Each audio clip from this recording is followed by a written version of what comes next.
Buenas tardes, Dios les bendiga. ¿Cómo están? Bien, bendecidos con ya se está calmando un poquito el solecito, así que ya está poniéndose más a gusto, ¿verdad? Y pronto estaremos ya en el frillito y va a tener que traer su cobijita, ¿verdad? Y bueno, pues vamos a continuar con la palabra de Dios, hermanos. Estamos llevando una serie de temas que le hemos titulado El altar. Todos los domingos, ese sería el tercer tema. Y si usted es de los que anota, le puede poner como título o como tema el día de hoy, un lugar de fe. ¿Cuál es el tema? Un lugar de fe, amén. El altar es también un lugar de fe. Y si no ha escuchado los últimos mensajes, puede ir, como decía la hermana Gaby, a la página web de Casa de Oración Fresno, es cdofresno.org. Y ahí puede ver los mensajes, puede descargarlos, escucharlos y todo es totalmente gratuito. También están en las redes sociales, ahí puede hacerlo también. Y bueno, pues el día de hoy vamos a continuar con esta serie, un lugar de fe. Y yo creo que sería lógico empezar con ¿qué es la fe? ¿Qué es la fe? Y si lo vemos en el significado amplio, ¿qué es la fe? La fe es la creencia, la confianza de una persona en una persona o en algo. Eso es la fe. Y antes de seguir adelante vamos a hacer una oración. Vamos a ponernos en las manos de Dios. Señor, te damos gracias por tu palabra. Gracias, Señor, porque una vez más tú nos has permitido llegar hasta este lugar para escuchar tu voz, Señor. No queremos salir de aquí iguales a como entramos, Señor. Queremos salir transformados por tu palabra. Que tu palabra, Señor, caiga como una semilla en nuestros corazones, una semilla, Señor, que dará fruto en nuestras vidas, que se arraigará bien, Señor, en tu palabra. Te pedimos, Señor, por cada persona que está aquí y los que van a también escuchar este mensaje a través de los diferentes medios, Señor. Te pedimos por cada uno de ellos, Padre. Sigue obrando en nuestros corazones. Nos ponemos en tus manos, en el nombre de Cristo Jesús. Amén y amén. Y decíamos que la fe, en su significado amplio, es la creencia, es la confianza de una persona con relación a algo o a alguien. De hecho, se dice que hasta el ateo de los ateos tiene fe. Y tú dices, ¿cómo está eso? Porque todos, absolutamente todos, independientemente de la creencia, tienen fe en algo, ¿sí o no? Todos tienen un tipo de fe. De hecho, cuando nosotros nos ponemos, por ejemplo, el ateo cree que no hay Dios y está creyendo en algo, porque dice, yo creo que no hay Dios, ¿verdad? O también puedes decirlo de esta manera, aquel ateo dice, yo creo en la ciencia, y pues tiene su fe en la ciencia. O dice, yo creo en la evolución, y pues tiene su fe en la evolución. Otros dicen en el Big Bang, que hubo una explosión de gases, el cual creó el mundo, los planetas, el sol, y que de ahí de repente se formó ahí una bacteria, de repente ya se hizo un ser humano, los animalitos y todo lo que hay en el mundo, ¿verdad? Y dicen, ese fue el Big Bang. Y dicen, no podemos creer en la existencia de un Dios. Y la verdad es que pues tienen una fe, y yo lo veo como una fe muy grande, porque para creer que algo salió así de una explosión, pues ha de tener una super fe, ¿verdad? Porque es más fácil creer en un creador que creer que algo se formó de un flachazo, ¿verdad? Sabemos que el Señor fue el que lo creó, nos lo dice la palabra, y lo podemos creer. Entonces yo podía preguntar, ¿se necesitará más fe o menos fe para creer que el mundo y todo lo que hay en él fue creado por Dios? ¿Se necesitará más fe o menos fe que la creencia del Big Bang o de la evolución? Pues ahí se lo dejo, ¿verdad? Para que usted piense, ¿qué se necesitará más fe o menos fe? Y cuando tú miras, lo ponía de esta manera el domingo pasado, tú miras la silla en la que estás sentada y no dices que salió de la nada. Sabes que ahí está y que alguien la formó. O yo veía como por ejemplo la iPad o el teléfono, ¿verdad? Vemos esos aparatos electrónicos y decimos, no hay manera de que hayan salido así de la nada. Indica que hay un creador, que alguien lo diseñó y que aunque yo no vi cómo lo crearon, pues aquí está la prueba de que hubo un creador. Entonces, ver el diseño de las cosas nos indica que pues alguien ahí puso mano, ¿verdad? Alguien lo creó, alguien lo diseñó. Y si nos ponemos a pensar en el cuerpo humano solamente, es tan complejo. Yo lo ponía de esta manera. Cuando investigaba un poquito más acerca del cuerpo humano, veía que hay 86,000 millones de neuronas. 86,000 millones de neuronas aproximadamente en el cerebro humano. Piénselo de esta manera. Esos neuronas están creando pulsos de electricidad, están creando pulsos químicos entre el cuerpo que están funcionando en estos momentos en su cerebro.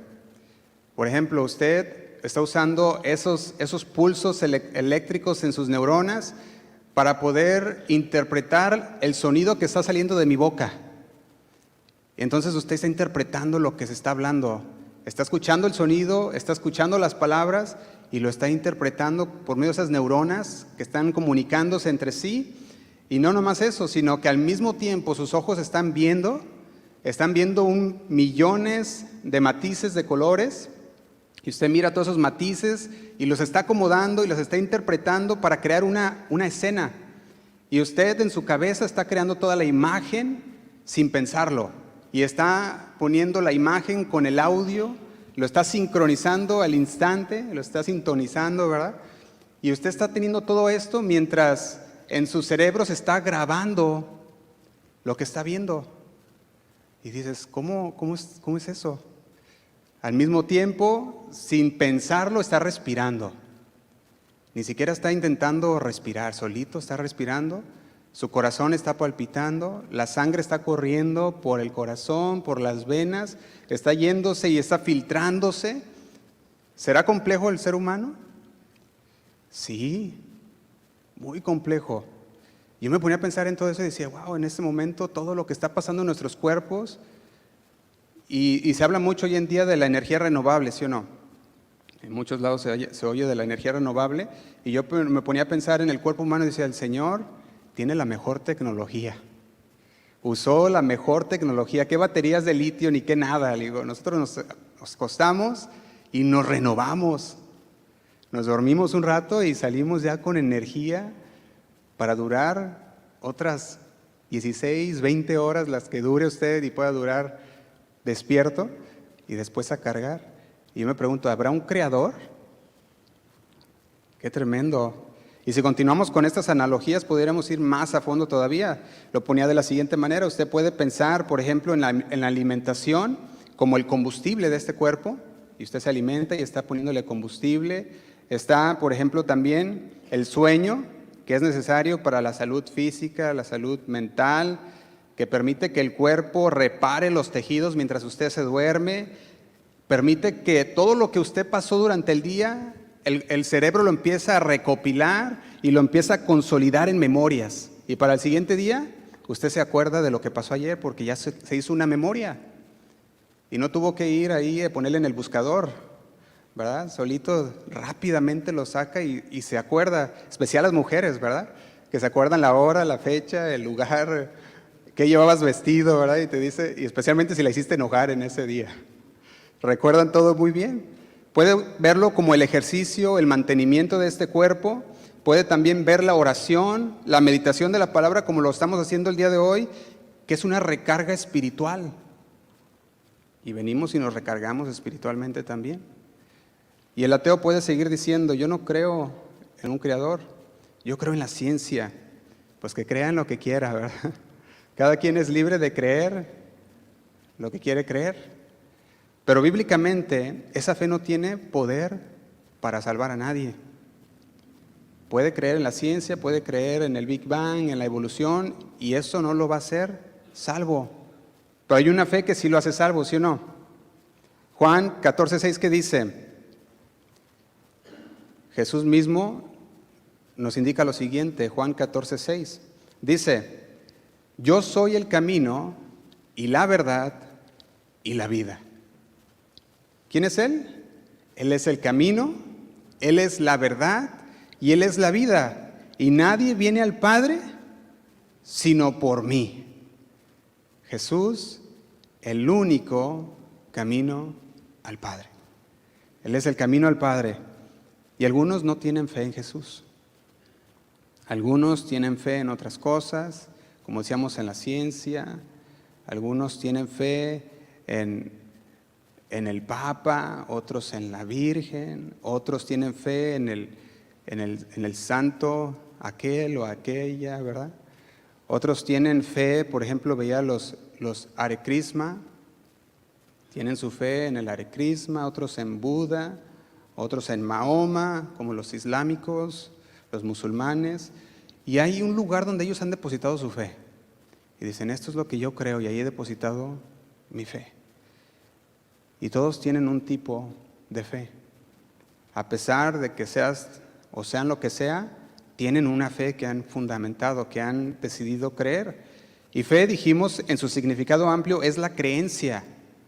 Es la confianza de una persona en relación con algo o con alguien. Entonces, ¿pero qué dice la Biblia que es la fe? Vaya conmigo a Hebreos capítulo 11, versículo 1. Hebreos capítulo 11, versículo 1. Vamos a ver bíblicamente qué es lo que nos dice la Biblia sobre la fe, sobre el creer. Dice lo siguiente, Hebreos capítulo 11, versículo 1. Dice así: es pues la fe, la certeza de lo que se espera y la convicción, ¿qué dice? De lo que no se ve. Véalo bien, fe es creer, pero también, mis hermanos, la fe es la confianza, porque si tienes fe, entonces tienes la certeza. Por eso podemos decir que es la confianza, porque si tienes fe es la certeza de lo que se espera. Todavía no lo has recibido, pero tienes una certeza. Estás esperando, sabiendo que vendrá. Y podríamos poner un ejemplo práctico, un ejemplo básico, y pudiera ser el ejemplo del trabajo. Usted fue la semana y trabajó, y no estuvo ahí el jefe enseñándole el dinero, ¿verdad? Y diciéndole, mira, esto es lo que te va a tocar a las finales de la semana. Y no estuvo atrás de ti enseñándote el dinero, ¿verdad? Y eso es lo que te va a tocar al final de la semana para motivarte, ¿verdad? Sino que tú fuiste y tú te automotivaste. Y dijiste, pues voy a trabajar. Y tuviste fe que al final de la semana te van a dar tu paga, o ya sea al final de la semana o la quincena o como te paguen. Tú tenías fe de que ahí va a estar el dinero. Porque ¿quién trabajaría si sabe que no le van a pagar? Si sabe que no le van a dar al final su dinero, dice, no, pues ¿para qué trabajo? Entonces, ahí hay una fe. Usted no tiene que estar ahí viendo el dinero para ser motivado, sino que su fe lo motivó para levantarse temprano el lunes en la mañana, aunque se sentía como se sentía, y dijo, pues me tengo que ir a trabajar. Y fue, y trabajó, y confió, tuvo fe de que al final de la semana pues le iban a pagar. Y eso lo podemos ver que es la fe en una forma práctica. Otra forma práctica sería como aquel estudiante que va a la universidad. Y usted mira que el estudiante se va a la universidad y todavía no tiene el título en su mano, no tiene su diploma en su mano, pero él tiene fe en la institución. Tiene fe de que si sigue yendo siempre, si sigue pasando sus exámenes, si sigue estudiando, al final se va a graduar. Y que al final le van a dar su diploma.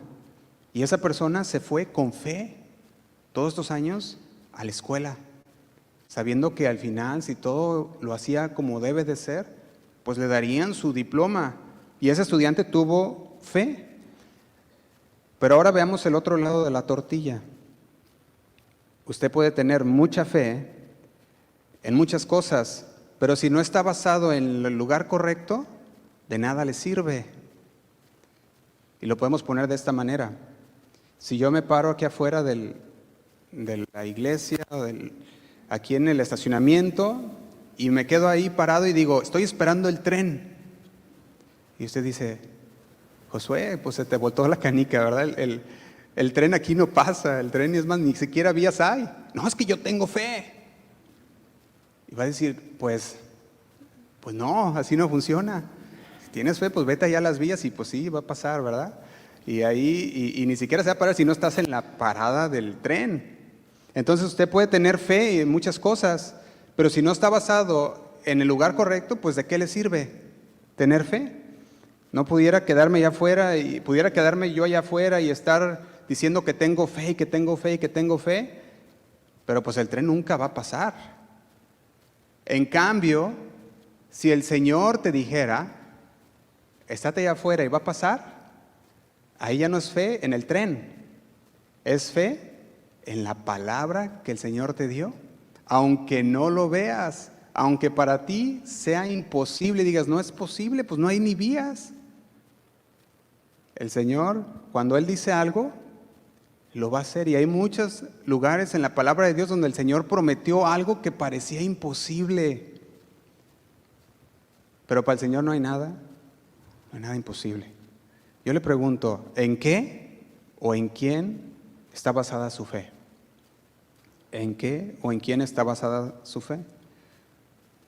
¿Dónde es donde estamos poniendo toda nuestra fe? La Biblia dice que si tenemos fe como un grano de mostaza, ¿qué dice? Nada os será imposible. Y algunos pudieran decir, Josué, pues entonces yo puedo pararme allá afuera y sí, puedo confiar mucho porque dice que nada os será imposible. Y es donde viene que tenemos que poner el equilibrio de la palabra de Dios. ¿Será que si tenemos fe como una semilla de mostaza, todo es imposible? O más bien, nada es imposible. Que podemos tener fe en muchas cosas, como por ejemplo salirte aquí afuera y decir, va a pasar ahí el tren. Pues yo creo que no, ¿verdad? Vaya conmigo a Mateo capítulo 17, versículo 20, nomás para ver qué es lo que estoy hablando. Porque es un texto que lo sacan muchos de contexto. Y dice, Mateo capítulo 17, versículo 20, dice de la siguiente manera. Dice, Jesús les dijo, por vuestra poca fe, porque de cierto os digo que si tuvieres fe como un grano de mostaza, diréis a este monte, pásate de aquí allá, y se pasará, y nada os será, ¿qué dice? Imposible. Y muchos pueden tomar esto y decir, bueno, Josué, es que ahí dice que nada es imposible. Entonces yo puedo tener fe, y mi fe va a hacer que ese tren pase. Pues no. Ese no es el contexto en el que está hablando la palabra de Dios. Para poder entender la palabra de Dios tenemos que leerla en su contexto. ¿Y qué es lo que el Señor nos está diciendo a través de estos versículos? Yo me acuerdo que mi pastor Chuy decía, no, pues entonces yo por fe vuelo. Decía, si me pongo a pensar en eso, pues dice, yo tengo fe y me pongo a volar, ¿verdad? Por fe. Y no va a pasar nada de eso. Porque no es lo que está hablando aquí cuando dice que nada os será imposible. De hecho, si usted va a leer el contexto, versículo 14, el contexto está en que un padre había venido hacia los discípulos diciendo, mi hijo está lunático, mi hijo necesita que le saquen los demonios, está endemoniado. Y los discípulos oraron por esta persona, pero el demonio no salió.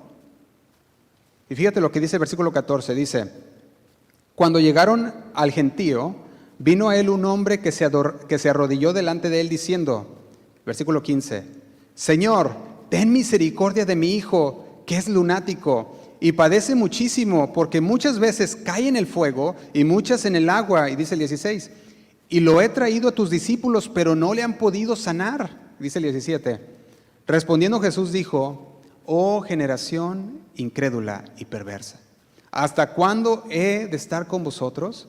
¿Hasta cuándo os he de soportar? ¿Y qué dice? Tráedmelo acá, dice el Señor. Fíjate, los discípulos no habían podido. La imposibilidad radica ¿en qué? En que les hacía falta fe. No tenían la fe para poder sacar a ese demonio fuera. Estaba el problema en su falta de creer a Dios, de creerle a Jesús, porque Jesús les había dado autoridad, ¿sí o no? Jesús les había dicho, ustedes tienen la autoridad para sanar y para echar fuera demonios. O sea que ellos tenían la autoridad de Dios para hacerlo. Pero no pudieron porque les faltaba fe. Y decimos, si el Señor dice que Él lo va a hacer, tenemos que creerlo. Ahí es donde viene la fe verdadera. Si el Señor lo dice, yo lo creo. Y si lo creemos, entonces lo podemos hacer. Y los discípulos no lo pudieron hacer porque les faltaba fe. Eso es lo que pasaba. Dice el versículo 17, vemos como unas preguntas que pudiéramos decirlo retóricas de parte de Jesús. Yo lo veía así como como que Jesús se estresó de verlos, ¿verdad? Estos no entienden, ¿verdad? Y decía lo siguiente, decía: ¿hasta cuándo estaré con vosotros? ¿Hasta cuándo os tendré que soportar? Yo decía, se enojó. Se enojó con los discípulos, porque eso, cuando lo leo, expresa una decepción de parte de Jesús.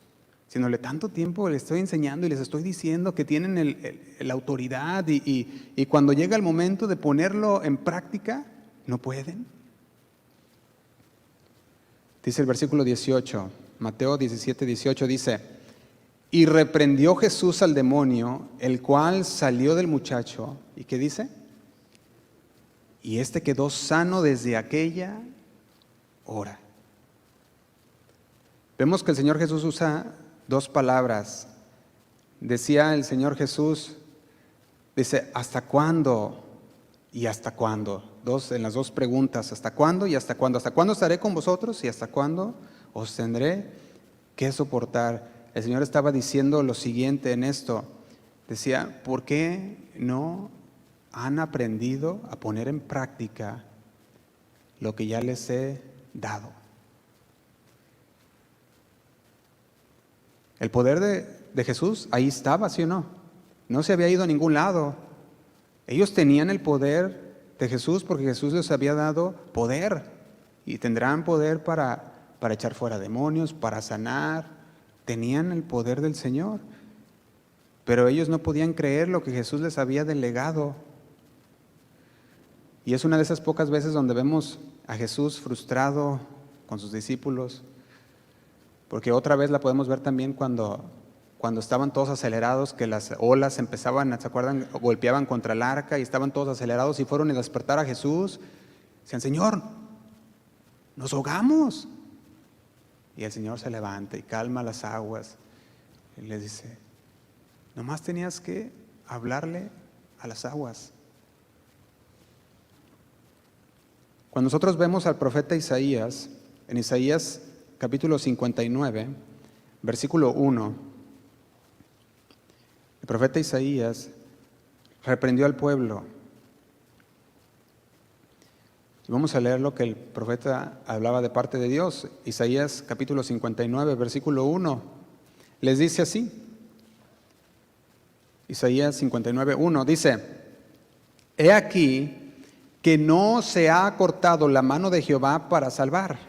Isaías 59, 1. Ni se ha agravado su oído para oír.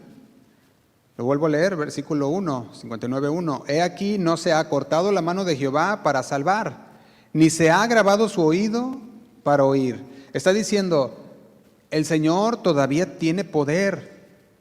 Su poder no cesa, ni su oído deja de escuchar. Pero dice el versículo 2, pero vuestras iniquidades han hecho disensión o nos han separado a vosotros de vuestro Dios. Dice, y vuestros pecados han hecho ocultar de vosotros su rostro para no oír. Fíjese que aquí no quiere decir que el Señor no mira, porque Él mira todo. No quiere decir que el Señor no escuche, porque Él escucha todo, hasta las quejas. Lo vemos con el pueblo de Israel, se quejó y llegaron las quejas al oído de Dios. El Señor escucha todo. O sea que no quiere decir que no escuche, sino que ¿qué pasaba? Pasaba que el Señor no respondía. ¿Por qué? Dice, porque vuestras iniquidades nos han separado de Dios. Nuestros pecados han hecho ocultar de vosotros su rostro, dice, para no oír. Y dice el 3, porque vuestras manos están contaminadas de sangre y vuestros dedos de iniquidad. Vuestros labios pronuncian mentira, hablan maldad, vuestra lengua. Isaías señala que la incapacidad de Dios para actuar en su favor no se debía a una falta de poder. El Señor sigue con todo poder. sino que se debía al pecado que había dentro de las personas, a la iniquidad que había en su pueblo. Y este mensaje enfatiza que el pecado puede obstruir la relación que tenemos con Dios. No limita el poder de Dios, no quita, el poder de Dios, sino que más bien lo limita, porque el Señor sigue todopoderoso. Recuerdan que Jesús decía, y no pudo hacer muchos milagros, ¿porque qué? Porque no creían en Él. Quería hacer muchos milagros más en su tierra, pero no creían. Regresemos a Hebreos capítulo 11, versículo 2.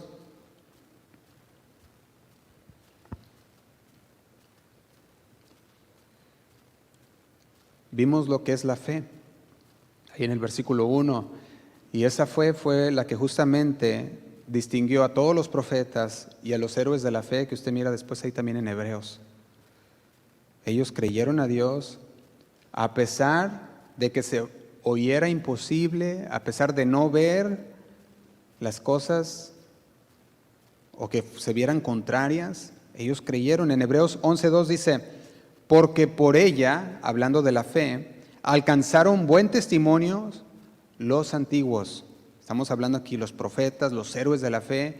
Por la fe alcanzaron buen testimonio los antiguos. Dice el versículo 2, dice, Dios aceptó a nuestros antepasados, dice en otra versión, Dios aceptó a nuestros antepasados porque ellos confiaron en Él. La fe fue la que distinguió a los hombres de Dios de toda la multitud. Fue su fe.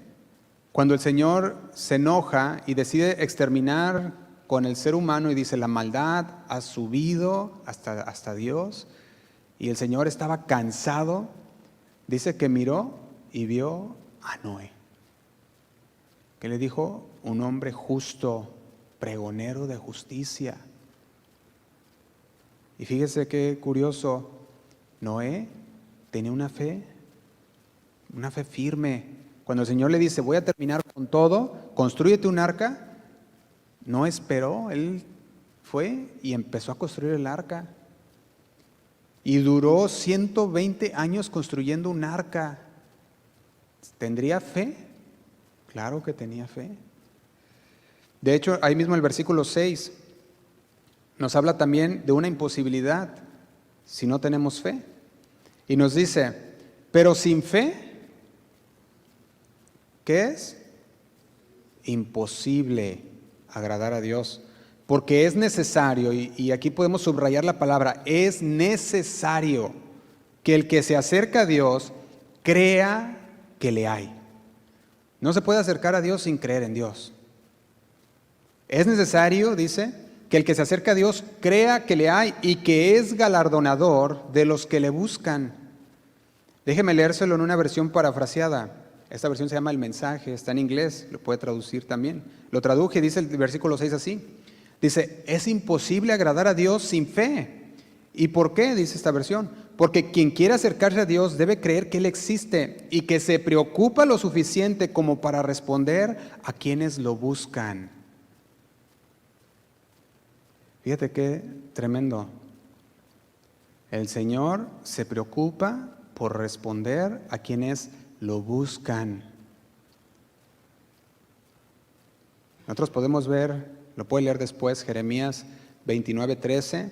Vemos que el profeta Jeremías, hablando de parte de Dios, decía, y me buscaréis y me hallaréis porque me buscaréis de todo vuestro corazón. Jeremías 29:13. Si nosotros buscamos al Señor de todo corazón, lo vamos a encontrar. Porque Él nos buscó primero. Y dice el 14, y seré hallado por vosotros, dice Jehová, y haré volver vuestra cautividad. Es el versículo 14. Y eso tiene un mensaje espiritual también. Está diciendo el Señor, si vienes a mí, entonces quebraré las cadenas de la cautividad, de la esclavitud que tenías al pecado. y me buscaréis y me hallaréis, porque me buscaréis de todo vuestro corazón. Y yo pregunto, ¿cuántos de nosotros buscamos a Dios? ¿Cuántos de nosotros buscamos a Dios con todo nuestro corazón y nos encontramos con Dios? Y nos encontramos con el Señor, con su palabra que nos habló y nos atrajo con sus cuerdas de amor. Su palabra nos cautivó. Escuchamos la voz de Dios a través de la palabra de Dios y dijimos, eso que se está hablando es cierto, porque en mi corazón me está diciendo que es verdad. Y podemos decir que en nuestra angustia, en nuestra desesperación, clamamos a Dios y Él nos escuchó. Y quizás tú dices, yo no estaba buscando a Dios. Y tú piensas eso, pero tu alma estaba sedienta, como un ciervo que busca por las aguas y está buscando dónde está el agua. Así estaba nuestra alma. Efesios capítulo 2, versículo 12, dice de la siguiente manera el apóstol Pablo a la iglesia en Éfesos. Efesios capítulo 2, versículo 12 dice así. Dice, en aquel tiempo, estamos hablando en el tiempo que estábamos sin Dios, que no creíamos en el Señor, que no creíamos que había un Dios, que creíamos en todo menos en Él. Dice, en aquel tiempo estabas sin Cristo. Y como estabas sin Cristo, dice, estabas alejado de la ciudadanía de Israel. Eras ajeno a los pactos de la promesa. ¿Cuáles pactos? El de la vida eterna, el de vivir una vida en el Señor tranquilamente, gozosamente. Estabas ajeno, dice, sin esperanza y sin Dios en el mundo. Y dice el 13, pero ahora en Cristo Jesús, vosotros que en otro tiempo estabas lejos, habéis sido hechos cercanos, aquí hablando a Dios, por la sangre de Cristo. Sin Cristo estabas seco, sediento. Y vino la palabra de Dios y fue como ese vaso de agua fría en medio del desierto, ¿te imaginas? Estabas en el desierto sediento, esas veces que tus labios se pegan y ya no puedes ni, decía uno, ni hablar, porque pues ya no puedes ni hablar, ya está todo seco. Cuando hablaba con mi hija le decía, así a veces hay mucha gente seca de que tiene sed de Dios. Y decía, así como Bob Esponja, me decía. Y yo, ¿cómo? Y ya me empezaba a enseñar una imagen. Le digo, ándale así, ¿verdad? Decía, estaba todo seco, que necesitaba agua. Pues Proverbios 25:25, yo se los leo, lo pueden anotar si gusta. Proverbios 25:25 dice de la siguiente manera. Dice, como el agua fría al alma sedienta, así son las buenas nuevas de lejanas tierras. Como el agua fría al alma sedienta. ¿Te imaginas? Después de haber caminado en un desierto por años, sin esperanza, sin Dios, viviendo una vida ajena a las promesas de Dios, preocupándote por cosas que no tienen sentido, y de repente llegas a la palabra de Dios y dices, hay esperanza. Esta vida es temporal. Si Dios te manda a llamar, mañana mismo te vas, es más, saliendo. Para no decir aquí, ¿verdad? Porque no quiero a nadie aquí que nos puede mandar llamar. ¿Y qué va a pasar con tu alma? Con tu espíritu. Salmos 42:1 dice de la siguiente manera. Salmos 42, versículo 1 dice,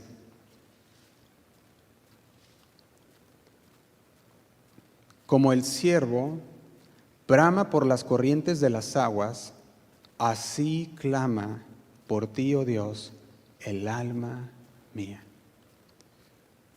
El alma es el corazón, estamos hablando donde se encuentran todos los pensamientos, las decisiones. El alma es donde tú decides creerle a Dios o no creerle a Dios, rechazar a Dios o aceptar a Dios. Y dice, y el alma estaba seca. Dice, como un ciervo que brama por las corrientes de aguas, así clama por ti, oh Dios, mi alma.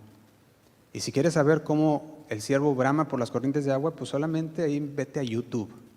Ya todo podemos encontrar en YouTube. Ahí ponle ahí, ¿cómo clama el ciervo por las corrientes de agua? Y ya hay videos ahí de cómo aquellos que van a las montañas y que de repente se encuentran con aquellos ciervos sedientos que no han encontrado agua y están grite y grite porque ya sienten que no van a llegar. Y dice el versículo 2, mi alma tiene sed de Dios, del Dios vivo.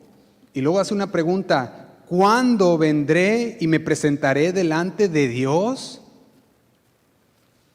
Básicamente le está diciendo, ¿hasta cuándo vas a venir y te vas a presentar delante de Dios y vas a decirle, Señor, te necesito? David habló de esta fe como una confianza plena en Dios. Porque recuerdan que David estuvo huyendo de Saúl. Saúl lo estuvo persiguiendo y estuvo atrás de él por años. Y David se la pasó huyendo de este rey loco Saúl. Y después, otra vez a correr, ahora de Absalón, su hijo. Quien era simpático, pero rebelde. ¿Qué había pasado? Vemos cómo aquel Absalón se había rebelado. Y David salió huyendo.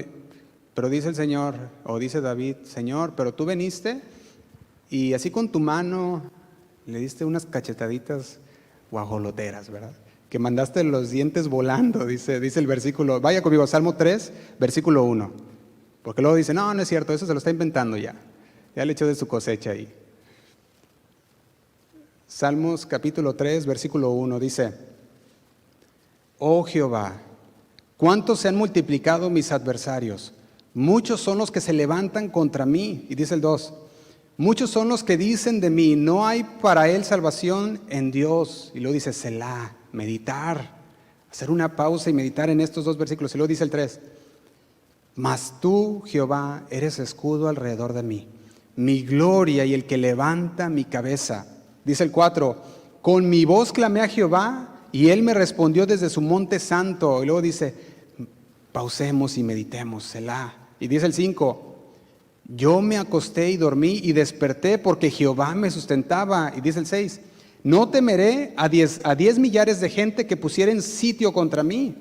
Dice el 7, levántate Jehová, sálvame Dios mío, porque tú heriste a todos mis enemigos. ¿En qué? En la mejilla, los dientes de los perversos salieron volando, ¿verdad? Quebrantaste. ¿Te imaginas la mano pesada de Dios contra sus enemigos? Pues yo no me la quiero imaginar, ¿verdad? Porque nomás de leerlo, dice el 8, la salvación es de Jehová, sobre tu pueblo sea tu bendición. ¿Tendría fe David? ¿Tendría confianza David en Dios? Sí, estaba firme. Su confianza y su fe estaba en el lugar correcto. La pregunta es, ¿está tu fe en el lugar correcto? ¿Dónde está puesta tu fe? Porque no podemos acercarnos a Dios con pecado. Porque Dios dice, espérate, límpiate. Le decía, quítate las sandalias de tus pies. Lava tus manos.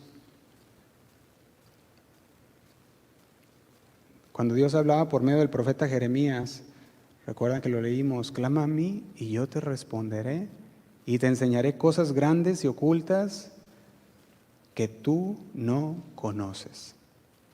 Jeremías 33:3. Clama a mí y yo te responderé. El Señor también le decía por medio del libro de las Crónicas, segundo libro de Crónicas, capítulo 7, versículo 14, lo siguiente.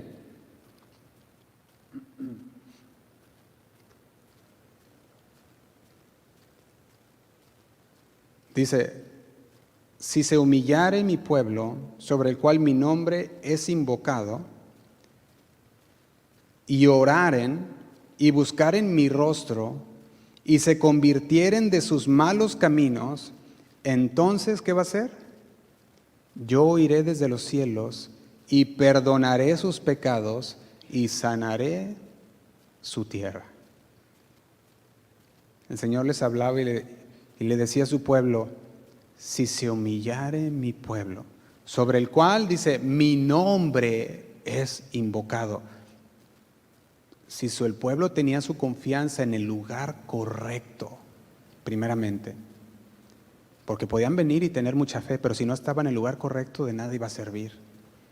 Y les decía, si se humillare mi pueblo sobre el cual mi nombre es invocado, y oraren y buscaren mi rostro y se convirtieren de sus malos caminos, entonces, ahora sí los voy a escuchar, dice el Señor. Yo oiré desde los cielos y no solamente los escucharé, dice, perdonaré sus pecados y sanaré su tierra, nuestras vidas. Y la invitación de Dios sigue en pie. Dicen por ahí, mientras hay vida, hay esperanza, ¿verdad? Y es cierto. Una vez muerto, se acabaron las oportunidades. En Hebreos capítulo 4, versículo 16, nos dice la palabra de la siguiente manera. Hebreos capítulo 4, versículo 16. Dice, acerquémonos pues. Está diciendo, bueno, sabiendo todo esto, acerquémonos pues, dice, con fe, confiados, confiadamente, dice, al trono de la gracia para alcanzar, ¿qué vamos a alcanzar? Misericordia y hallar, dice, gracia para el oportuno socorro.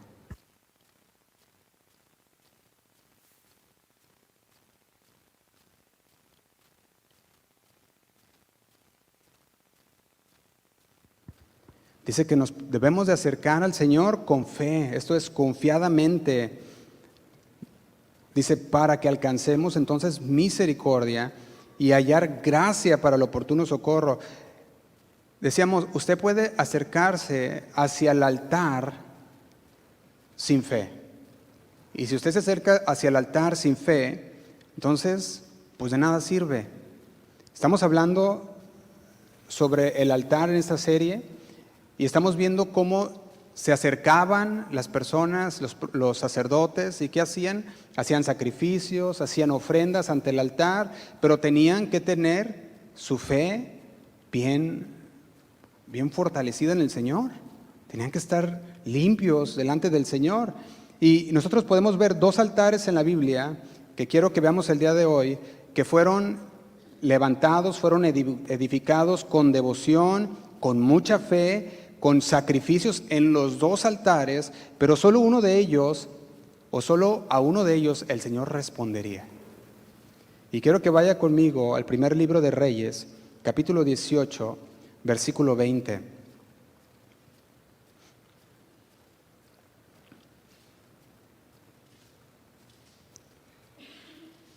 Primer libro de Reyes, capítulo 18, versículo 20.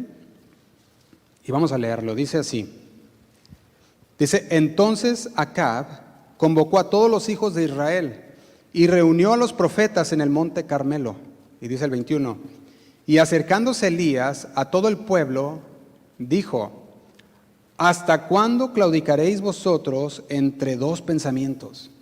Si Jehová es Dios, seguidle, y si Baal, id en pos de él. ¿Y qué hizo el pueblo? Dice, y el pueblo no respondió palabra.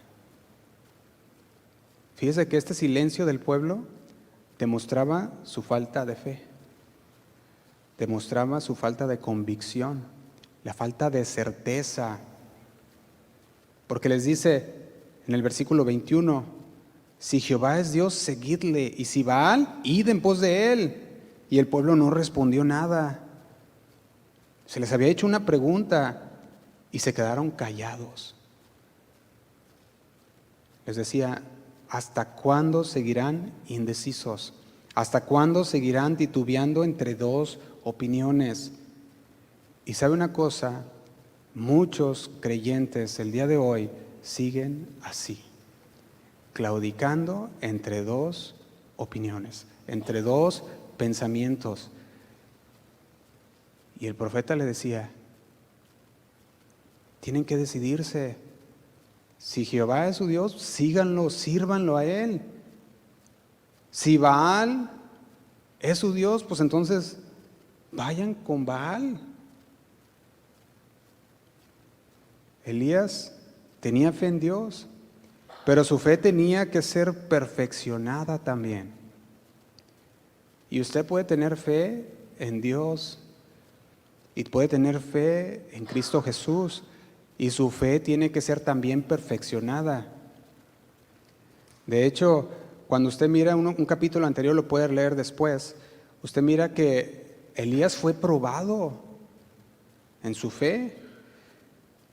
Y yo me puedo preguntar, ¿usted alguna vez ha experimentado un momento donde dice, tuve que aferrarme a Dios, porque ya no había nada más?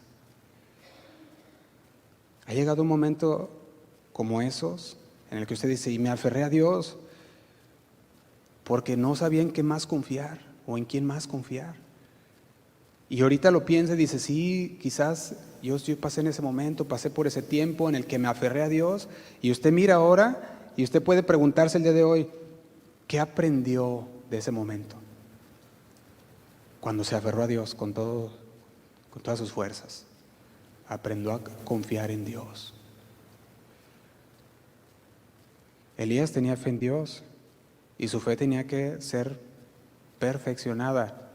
No lo busque, pero le digo, Santiago capítulo 1, versículo 30, Santiago capítulo 1, versículo 30, dice de la siguiente manera, dice, sabiendo que la prueba de vuestra fe produce paciencia. Santiago capítulo 1, versículo 3, sabiendo que la prueba de vuestra fe produce paciencia. La fe o nuestra fe tiene que ser probada. Y una vez que ha sido probada, tendrá este producto que sale de la fe probada, que es la paciencia. Porque dijimos, usted se aferró a Dios en los momentos donde ya no había nada más en qué aferrarse, y dijo, me aferro a Dios, es el único. Y el Señor lo rescató, y usted aprendió de eso. Y ahora que vuelve a pasar por alguna situación difícil, usted dice, espero en el Señor, porque ya me había pasado esto antes, y sé que el Señor es fuerte, y el Señor tiene todo bajo control, y que no hay nada que nos pueda afectar, como dice Romanos, que dice que todo obrará para bien. Y Santiago 1:3, se lo leo en la nueva traducción viviente, dice, porque ustedes saben que siempre que se pone a prueba la fe, la constancia tiene una oportunidad para desarrollarse, dice Santiago 1:3, nueva traducción viviente. Porque ustedes saben que siempre que se pone a prueba la fe, la constancia tiene una oportunidad para desarrollarse. Y Elías, el profeta Elías, antes de llegar a este punto de los altares, su fe fue probada una y otra vez, una y otra vez. Usted mira que el profeta Elías profetizó que no iba a haber lluvia. Y dijo él, así como yo profeticé que no va a haber lluvia de parte del Señor, pues entonces fue y se fue a vivir a un ladito de un río. Pues dijo, pues aquí me voy, aquí está un río y aquí tomo el agua. Y el Señor le dijo, sí, vete ahí, está bien, y deja que los cuervos te alimenten. Los cuervos le traían comida y era alimentado Elías por los cuervos, pero llega un momento en que el río se seca.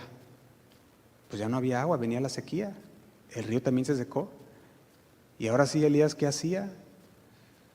Y el Señor le dice, ahora vete, y he preparado a una mujer, a una viuda, la viuda de Sarepta. ¿Qué le dijo? Le dijo, ella te alimentará. Ahí va Elías, va con esta mujer, ¿y qué pasa?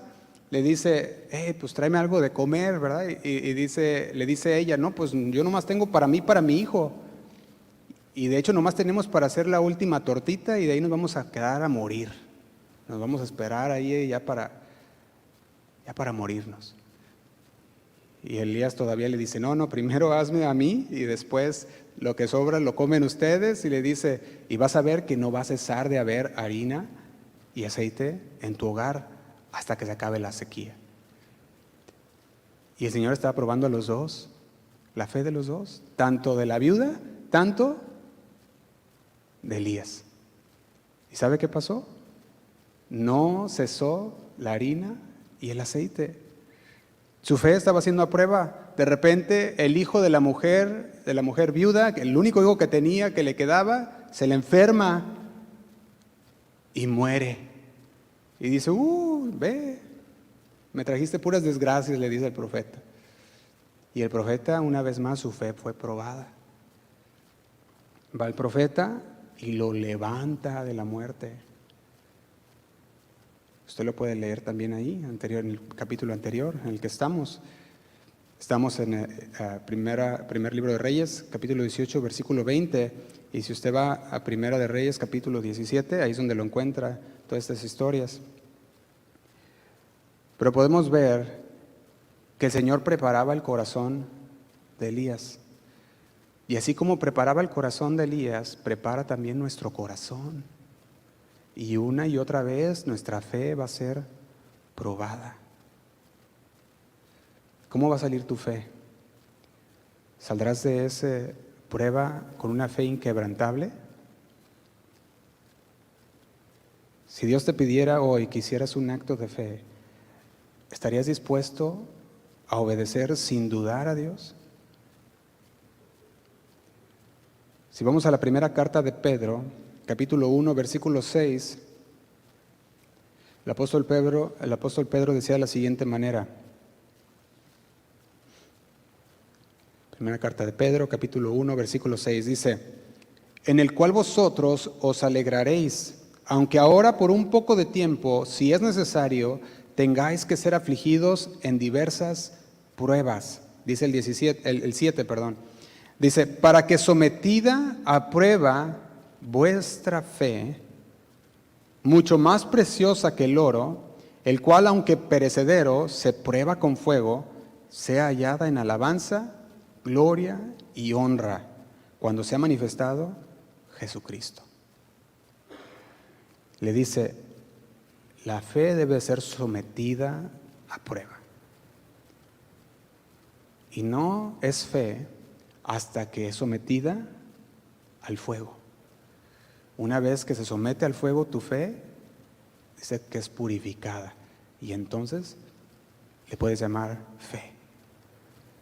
Porque ahí estuviste, constante, siempre confiando en lo que el Señor había dicho. Versículo 8 dice, a quien amáis sin haberle visto. Habla de Cristo Jesús, en quien creyendo, teniendo fe, aunque ahora no lo veáis, os alegráis con gozo inefable y glorioso. Y dice el 9, obteniendo el fin de vuestra fe, que es, ¿qué? La salvación de vuestras almas. Dice, ahí está el producto final de una fe que ha prevalecido en el Señor, que ha permanecido a través del fuego y de las circunstancias de la vida, obteniendo el fin de vuestra fe, que es la salvación de vuestras almas. Y regresemos al primer libro de Reyes, capítulo 18, versículo 23, y veamos esta historia de estos dos altares. Dice el versículo 23, dénsenos pues 2 bueyes, y escojan ellos uno, y córtenlo en pedazos, y pónganlo sobre la leña, pero no pongan fuego debajo, y yo prepararé el otro buey, y lo pondré sobre la leña, y ningún fuego pondré debajo. Y dice el 24, invocad luego vosotros el nombre de vuestros dioses, y yo invocaré el nombre de Jehová, y el Dios que respondiere por medio de fuego, ese sea Dios. Y ahora sí el pueblo respondió. ¿Y qué dijo el pueblo? Dice, bien dicho, ¿verdad? No tenían la confianza en Dios, pero decían, bueno, pues vamos a poner a Dios a prueba. Dice el 25, entonces Elías dijo a los profetas de Baal, escogeos un buey y preparadlo vosotros primero. O sea, todavía les dio chance, ¿verdad? Dijo, ustedes primero, éntrenle, ¿verdad? Y ya entraron ellos, dice de la siguiente manera, dice, y lo prepararon, el versículo 26, y ellos tomaron el buey que les fue dado, y lo prepararon e invocaron el nombre de Baal desde la mañana hasta el mediodía, diciendo, Baal, respóndenos. Y agrega, pero no había voz. Es el versículo 26. Ni quien respondiese. Entre tanto, ellos andaban saltando cerca del altar que habían construido, que habían hecho. Se puede imaginar a todos los danzantes ahí en el altar, rodeando aquel altar, gritando, Baal, escúchanos, Baal, escúchanos. ¿Tenían fe? Pues sí, tenían fe, pero en un Dios falso, que no les iba a responder jamás. Un Dios que no existe, que no les escuchaba ni los veía. Dice el 27, y aconteció al mediodía que Elías se burlaba de ellos, diciendo, gritad en alta voz, porque Dios es. Quizás está meditando, o tiene algún trabajo, o va de camino. Tal vez duerme, les decía Elías, y hay que despertarle. Y lo puedes leer como sarcásticamente, ¿verdad? Elías diciéndole, ¿en serio? Estos hombres tenían fe. Tanto así que dice que hasta se sajaban con cuchillos. Fíjate lo que dice el 29. Dice, pero pasó el mediodía y ellos siguieron gritando frenéticamente hasta la hora de ofrecerse el sacrificio. Pero el resultado, ¿qué dice? Pero no hubo ninguna voz, ni quien respondiese, ni escuchase. Dice el 30. Entonces dijo Elías a todo el pueblo, acercaos a mí. Y todo el pueblo se le acercó. Y él arregló el altar de Jehová que estaba, ¿cómo estaba el altar de Jehová? Arruinado. Esto es algo bien importante, hermanos, porque muchos creyentes tienen el altar de Jehová arruinado en su vida. Lo hemos dicho anteriormente, el altar es nuestra vida, donde presentamos sacrificios a Dios. Y tienen el altar de Jehová arruinado. Se les ha olvidado el Señor completamente, no hacen sacrificios a Dios. Su día a día ni siquiera le dan gracias, mucho menos dan sacrificio de alabanza a Dios. Y aquí podemos ver que el altar de Jehová estaba arruinado. Y llegó Elías y les dijo, acérquense a mí, dice el 31. Y tomando Elías 12 piedras, conforme al número de las tribus de los hijos de Jacob, al cual había sido dada palabra que dice, al cual había sido dada palabra de Jehová, diciendo, Israel será tu nombre, dice el 32. Edificó con las piedras un altar en el nombre, ¿de quién? De Jehová. Fíjese que ahí ya estaba comenzando el altar bien. Estaba comenzando en el nombre de Dios. Y ahí Dios se iba a manifestar. Pero tenemos que reconstruir el altar si está en nuestras vidas arruinado. Porque luego se preguntan, ¿por qué Dios no responde? Pues el altar, no hay comunión con Dios, no hay una conexión con Dios. El pecado te ha separado de Dios. Vives como quieres, haces lo que quieres y dices, ¿por qué no Dios responde? De hecho, me hace recordar el Salmo 127, que dice, si Jehová no edificare la casa, en vano trabajan ¿quiénes? Los que la edifican. Salmo 127:1, si Jehová no edificare la casa, en vano trabajan los que la edifican. Continúa el versículo 32, dice: edificó con las piedras un altar en el nombre de Jehová. Después hizo una zanja alrededor del altar, en el que cupieran 2 medidas de grano. Y dice el 33, preparó luego la leña y cortó el buey en pedazos y lo puso sobre la leña.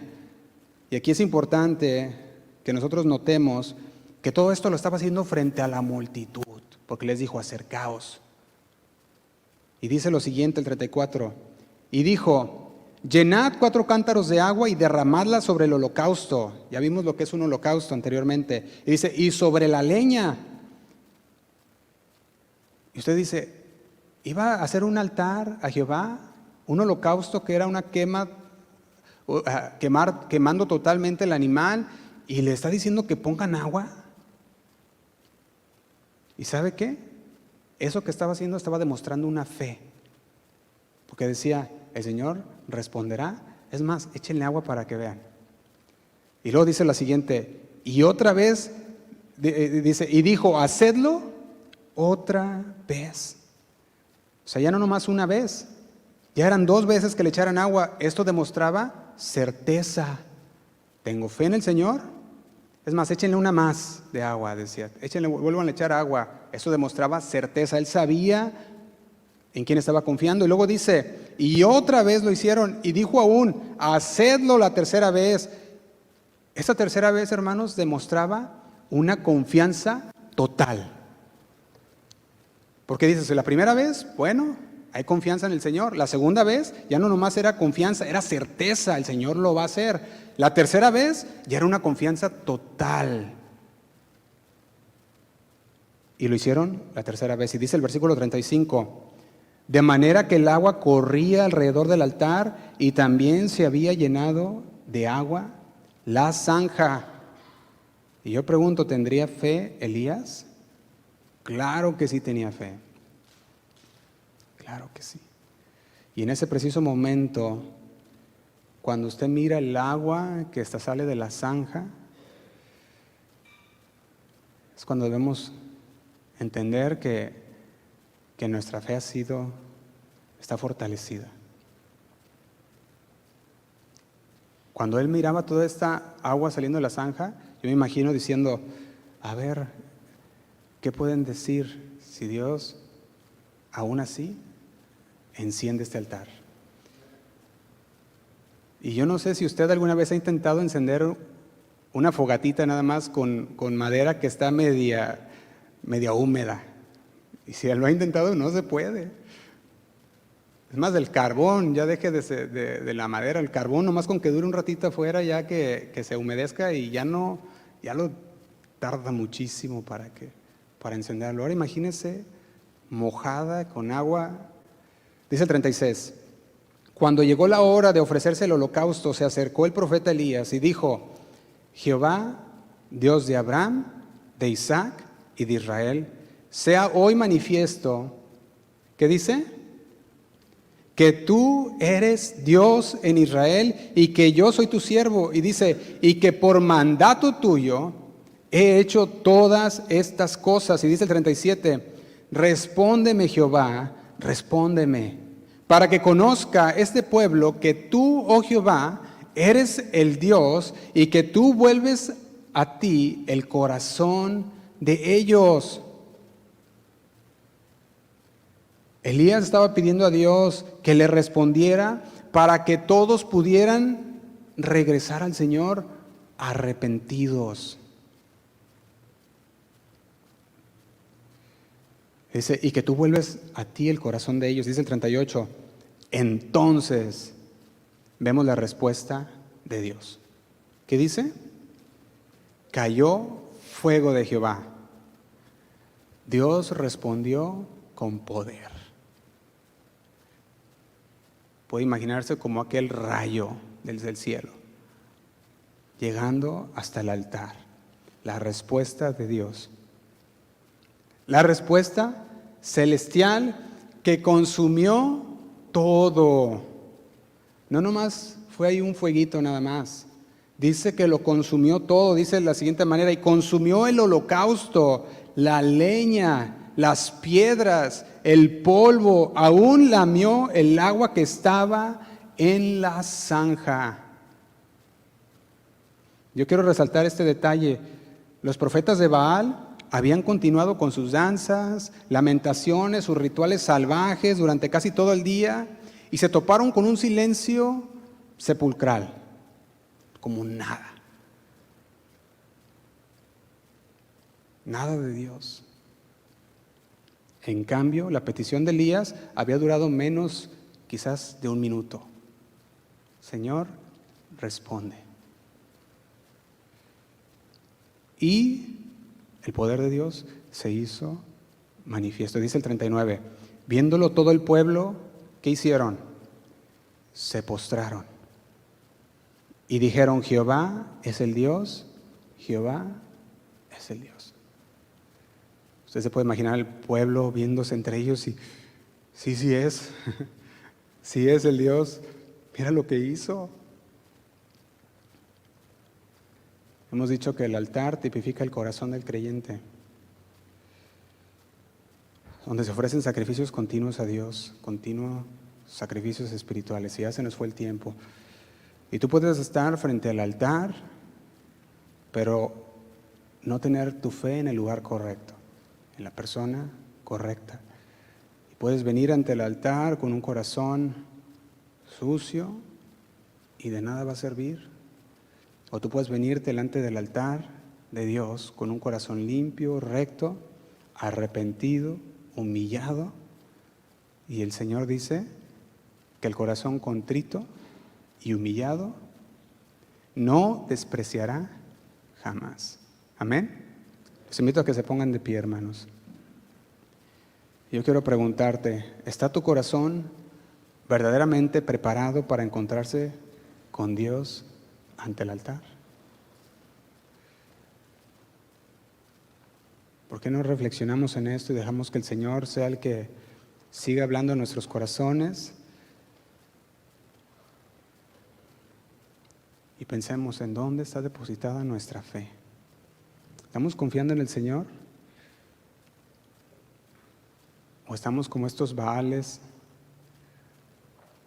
y nos enfrentamos ante un silencio sepulcral? Vamos a orar. Señor, te damos gracias por tu palabra. Tú conoces, Señor, cada uno de los corazones que están aquí presentes. Tu palabra, Señor, dice que nunca regresará vacía. Siempre, Señor, hará lo que tú quieres hacer en la vida de cada una de las personas, Señor.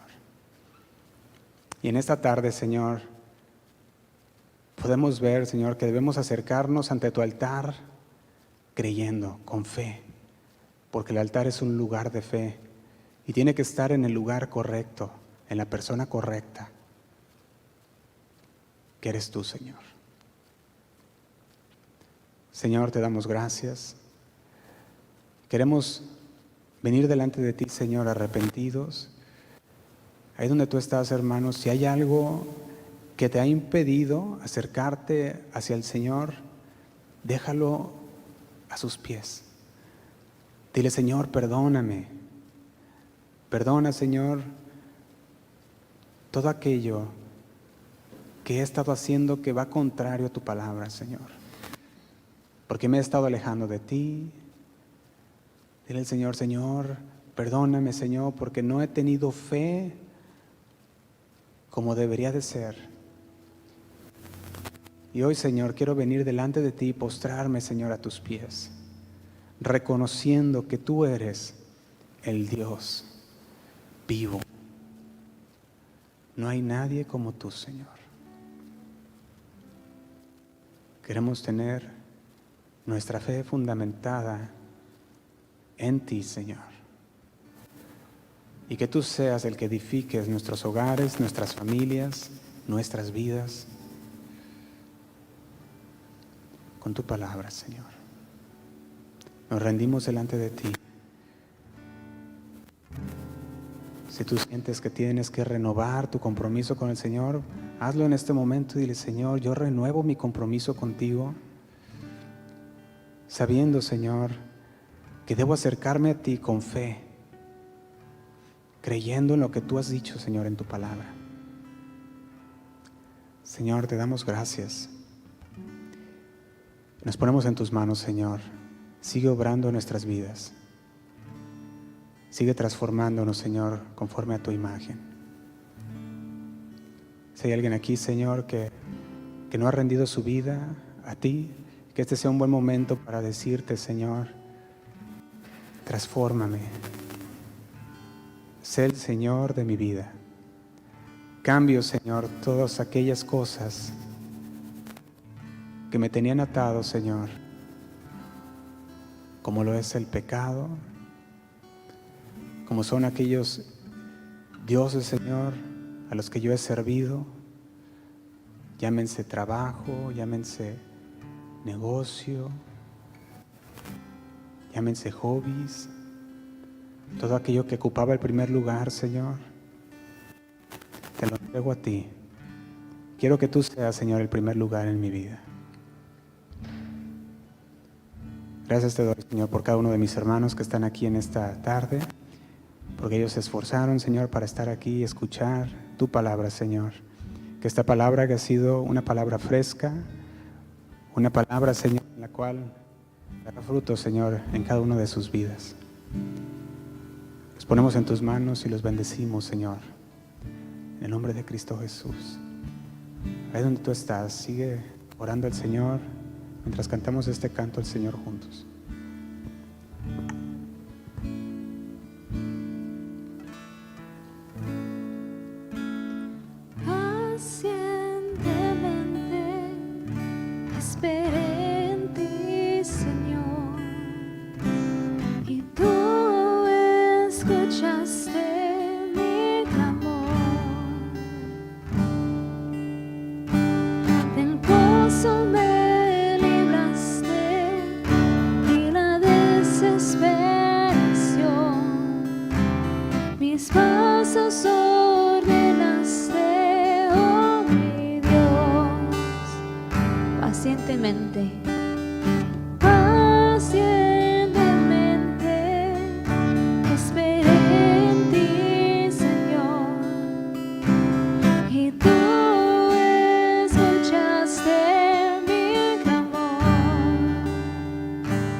Queremos tener fe en ti.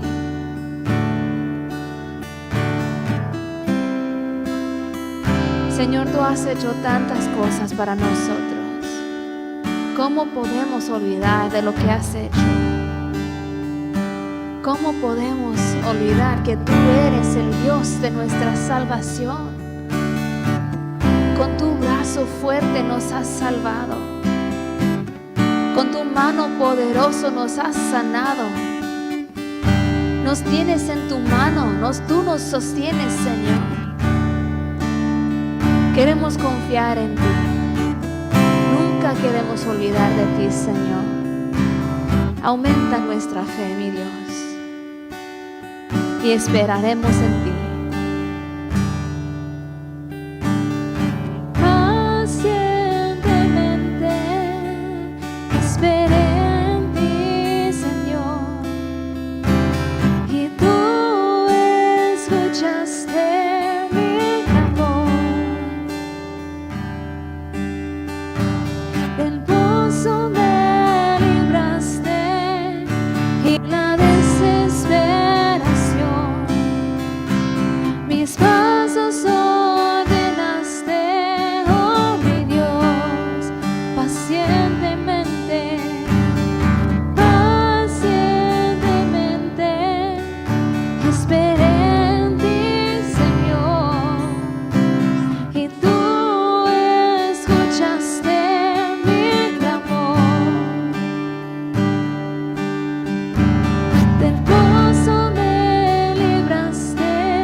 Muchos oirán y confiarán en ti.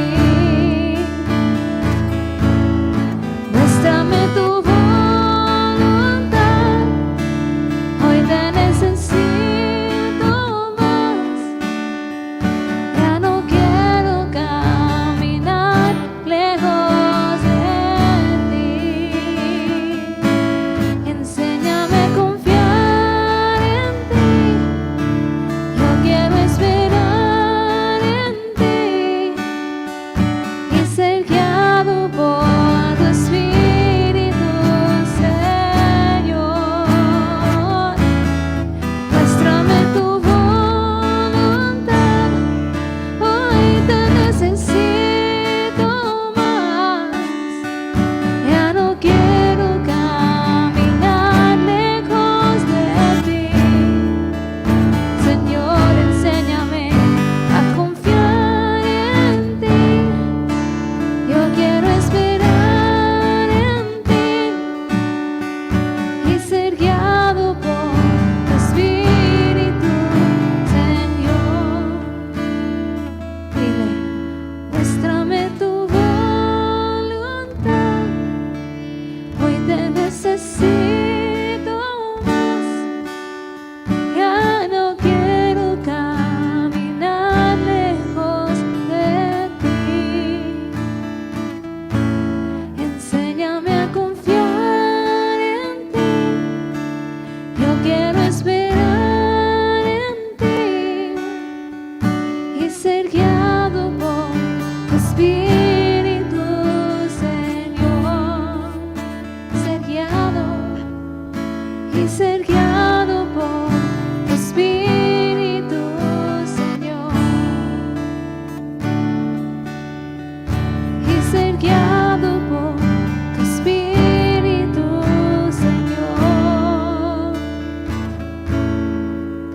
Y ser guiado por tu Espíritu, Señor. Gracias, Señor, por tu palabra. Queremos caminar en fe delante de ti, creyendo de verdad que tú tienes el poder.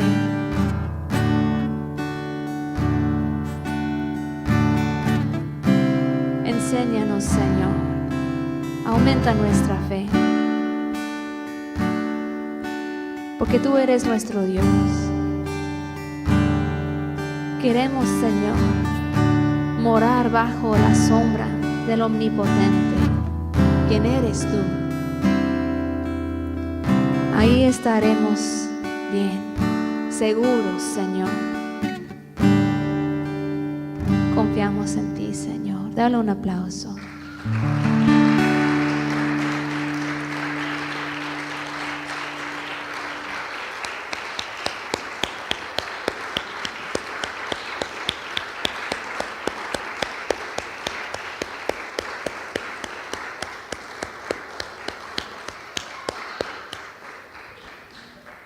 Amén y amén. Ya quedan despedidos, hermanos. Dios les bendiga. Que tengan una linda semana.